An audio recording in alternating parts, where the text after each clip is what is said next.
Hello, ഇന്ന് നമ്മൾ സംസാരിക്കുന്നത് നമ്മുടെ വാട്ടർ ഫീഡർ എങ്ങനെ ഉണ്ടാക്കാമെന്നുള്ളതിനെ കുറിച്ചാണ്. നമ്മളുടെ വാട്ടർ ഫീഡർ കുറച്ചധികം ആൾക്കാർ ചോദിച്ചിട്ടുണ്ടായിരുന്നു എങ്ങനെയാണ് ഇത് ചെയ്യുന്നതെന്ന്.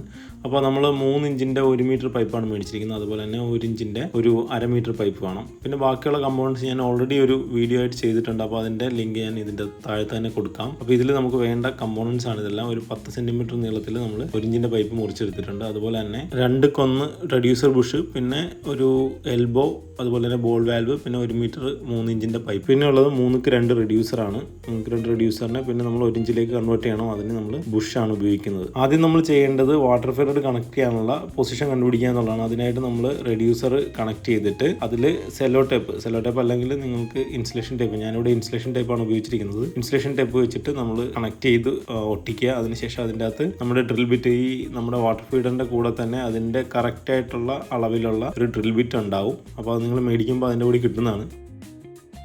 അളവെടുത്തതിന് ശേഷം നമുക്ക് ആവശ്യമുള്ള പൊസിഷനിൽ, ഞാനിപ്പോൾ ഒരു 3 കണക്ട് ചെയ്യാൻ പറ്റുന്ന രീതിയിലുള്ള പൊസിഷനിലാണ് വെച്ചിരിക്കുന്നത്. അതായത് 4 സൈഡ് പോയിന്റ് മാർക്ക് ചെയ്തതിന് ശേഷം 3 സ്ഥലത്ത് മാത്രം അതിൻ്റെ അകത്ത് നമ്മൾ ഡ്രിൽ ബിറ്റ് ഉപയോഗിച്ചിട്ട് ഡ്രിൽ ചെയ്യും. ഇതിൽ നമ്മൾ പ്രധാനമായിട്ട് ശ്രദ്ധിക്കേണ്ടതെന്ന് വെച്ചാൽ നമ്മുടെ റെഡ്യൂസർ വെക്കുമ്പോൾ അത് അടഞ്ഞു പോകാതെ, അതായത് അത് വെച്ചിട്ട് വേണം നമ്മൾ ഒരു സെല്ലോ ടേപ്പോ അല്ലെങ്കിൽ ഇൻസുലേഷൻ ടേപ്പോ വെച്ചിട്ട് ഒട്ടിച്ചിട്ട് അതിൻ്റെ പുറത്ത് വേണം നമുക്കിത് ഡ്രില്ല് ചെയ്യാൻ. അല്ലാന്നുണ്ടെങ്കിൽ എന്താ പറ്റണമെന്ന് വെച്ചാൽ നമ്മളത് കണക്ട് ചെയ്യുന്ന സമയത്ത് ഇത് അതിനെ കവർ ചെയ്ത് പോകാനുള്ള സാധ്യതയുണ്ട്. അപ്പോൾ ആദ്യം ഇത് കണക്ട് ചെയ്ത് ജസ്റ്റ് വെച്ചതിന് ശേഷം ഇൻസുലേഷൻ ടേപ്പ് ഒട്ടിച്ച് അതിൻ്റെ മാർക്ക് ചെയ്ത് പൊസിഷൻ മാർക്ക് ചെയ്തിട്ട് വേണം ഡ്രിൽ ചെയ്യാൻ. അടുത്തായിട്ട് നമുക്ക് വാട്ടർ ഫീഡർ കണക്ട് ചെയ്യാം. വാട്ടർ ഫീഡർ കണക്ട് ചെയ്യുന്നതിന് മുമ്പായിട്ട് നമ്മൾ അതിൻ്റെ പുറത്തുള്ള കറുപ്പ് കളറിലുള്ള അടപ്പ് അഴിച്ച് മാറ്റിയതിന് ശേഷം അത് നമ്മുടെ ഇപ്പോൾ നമ്മൾ ഡ്രിൽ ചെയ്തിരിക്കുന്ന ഹോളിലേക്ക് ഇൻസേർട്ട് ചെയ്യുക. ഏറ്റവും സിമ്പിളായിട്ട് എനിക്ക് തോന്നിയിട്ടുള്ളതെന്ന് വെച്ചാൽ ആ ഹോളിനടുത്ത് വെച്ചതിന് ശേഷം നമ്മൾ ഇൻസേർട്ട് ചെയ്യുന്നതാണ് കുറച്ചുകൂടി നല്ലത്. അതിനുശേഷം നമ്മൾ അകത്ത് ടൈറ്റായിട്ട് പിടിച്ചതിന് ശേഷം പുറത്തുള്ള ഈ ചുവപ്പ് കളറിലെ ഭാഗം റൊട്ടേറ്റ് ചെയ്ത് നമുക്ക് കറക്റ്റായിട്ട് ടൈറ്റ് ചെയ്യാൻ പറ്റുന്നതാണ്. ഇപ്പോൾ നിങ്ങൾ സ്ക്രീനിൽ കാണുന്ന പോലെ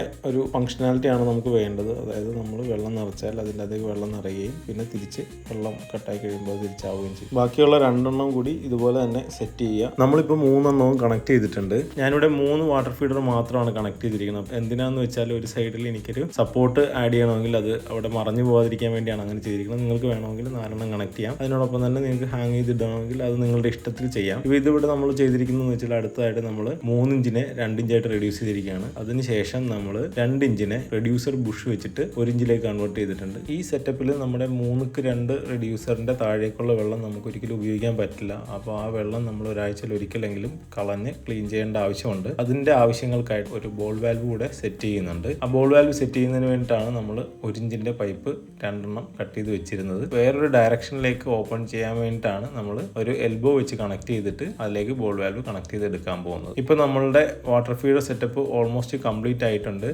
ബോൾ വാൽവിൻ്റെ ഉപയോഗം നിങ്ങൾക്ക് മനസ്സിലായി കാണുമെന്ന് വിചാരിക്കുന്നത് നമുക്ക് ആവശ്യമില്ലാത്ത വെള്ളം, അതായത് ഉപയോഗിക്കാൻ പറ്റാത്ത വെള്ളം പുറത്തേക്ക് കളയാൻ വേണ്ടിയിട്ടാണ്. അപ്പോൾ അത് നിങ്ങൾക്ക് തുറക്കാൻ പറ്റുന്ന രീതിയിൽ നിങ്ങൾ അറേഞ്ച് ചെയ്യുക. ഞാനിപ്പോൾ എൻ്റെ വാട്ടർ ഫീഡറിൻ്റെ നേരെ നടുക്ക് വെച്ചിരിക്കുന്ന വാട്ടർ ഫീഡറിൻ്റെ നേരെയാണ് വെച്ചിരിക്കുന്നത്. അത് ചരിച്ചാണെങ്കിലും വെക്കാം. ഞാനിപ്പോൾ ഇതൊന്നും തമ്മിൽ ഒട്ടിച്ചിട്ടില്ല. നിങ്ങൾക്ക് വേണമെങ്കിൽ ഒട്ടിക്കാം. നമ്മൾ വെള്ളം ആയതുകൊണ്ട് ഒന്ന് ഒട്ടിക്കുന്നത് നല്ലതായിരിക്കും. പിന്നെ ഒന്ന് സെറ്റ് ചെയ്തതിന് ശേഷം മാത്രം ഒട്ടിക്കുക.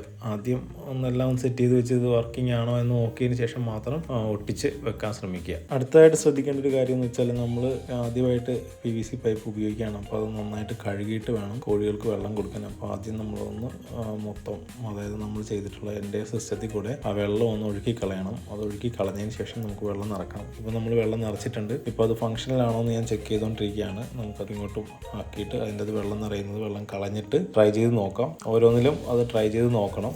വെള്ളം ലീക്കില്ല എന്നുള്ള ഉറപ്പ് വരുത്തണം. മുഴുവൻ വെള്ളം ഒന്നുകൂടെ ഡ്രെയിൻ ചെയ്തതിന് ശേഷം നമുക്ക് ഇത് നമ്മുടെ കോഴിക്കൂട്ടിൽ കൊണ്ടുപോയി പിടിപ്പിക്കാം. അപ്പോൾ ഞാൻ ഒരു കുറ്റിയിലാണ് ഇത് കൊണ്ടുവന്ന് കെട്ടി വെക്കുന്നത്. നിങ്ങൾക്ക് വേണമെങ്കിൽ ഹാങ് ചെയ്തിടാം. അത് നിങ്ങളുടെ ഇഷ്ടം പോലെ ചെയ്യുക. അപ്പോൾ ഇതാണ് നമ്മളുടെ സെറ്റപ്പ്. ഇത്രയാണ് നമ്മുടെ വാട്ടർ ഫീഡർ. ഇതൊരു അൾട്ടിമേറ്റ് വാട്ടർ ഫീഡർ അല്ല. ഇതിൽ നമുക്ക് ഇനി മോഡിഫിക്കേഷൻസ് വരുത്താൻ പറ്റും. നിങ്ങൾക്ക് എന്തെങ്കിലും സജഷൻസ് ഒക്കെ ഉണ്ടെങ്കിൽ അത് കമൻ്റായിട്ട് ഇടുക. ഞാനും അത് നോക്കാം, ട്രൈ ചെയ്ത് നോക്കാം. നിങ്ങൾക്ക് എന്തെങ്കിലും സംശയങ്ങളുണ്ടെങ്കിൽ അതും കമൻ്റായിട്ട് ചെയ്യുക. എനിക്കറിയാവുന്നതൊക്കെ തിരിച്ച് റിപ്ലൈ ചെയ്യാം. അപ്പോൾ താങ്ക് യു ഫോർ വാച്ചിങ്.